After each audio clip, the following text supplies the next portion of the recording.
A topic that I want to bring up today is scar management. A very important discussion and information that needs to be shared because no two bodies are the same, no two results are the same.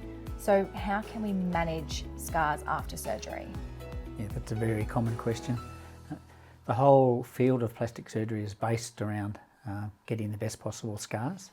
That starts off with surgical technique, putting the scars in an appropriate position, try and hide scars wherever possible, keep people out of the sun so that the sun doesn't make the scars worse, compression garments. And as time goes by after an operation, everybody's different, so it's not predictable exactly what sort of scar you'll end up with. Surgically, it's important to minimise scars as much as possible, and we do that by placing them in appropriate positions around the body. And we have a multitude of different sorts of treatments that we can use on scars that we use during different phases of the healing process. Everybody is different, therefore the results will all be different. With time, we use every possible modality we can. The way I think of this is what happens at different levels. At the very beginning, it's all about looking after the wound, taking the sutures out at the right time, not too early, not too late. Compression garments wherever possible. So if people are having facial surgery, breast surgery or abdominal surgery, compression garments are really good in helping to minimise scarring. We manage the scars initially with tape. We run from tape to a series of silicone type gels, usually 2 to 3 weeks afterwards. LED light is available and can help minimise scarring.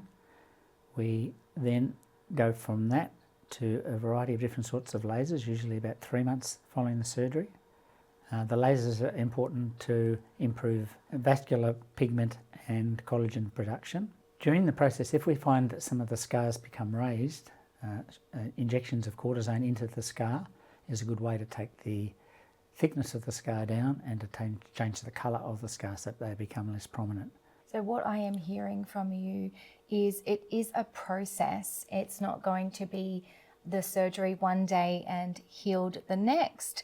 Correct. The scar and healing process is over a long period of time, and very important to be aware when you are considering surgery that initially your results will be a little bit more noticeable, and then they will start to reduce and minimise over time in conjunction with the modalities that we're using to help address the scarring. It often takes 12 months to get a final result in terms of scars, so people's expectations need to match the fact that there is going to be scars that will be visible initially and will just gradually improve. And we are with the patients the whole time as well. With their aftercare journey, we are seeing them every 3 regular months. intervals. Yeah, absolutely. You've mentioned some of the modalities that we offer or we recommend as options for patients, such as the LED light therapy, also laser treatments and scar creams.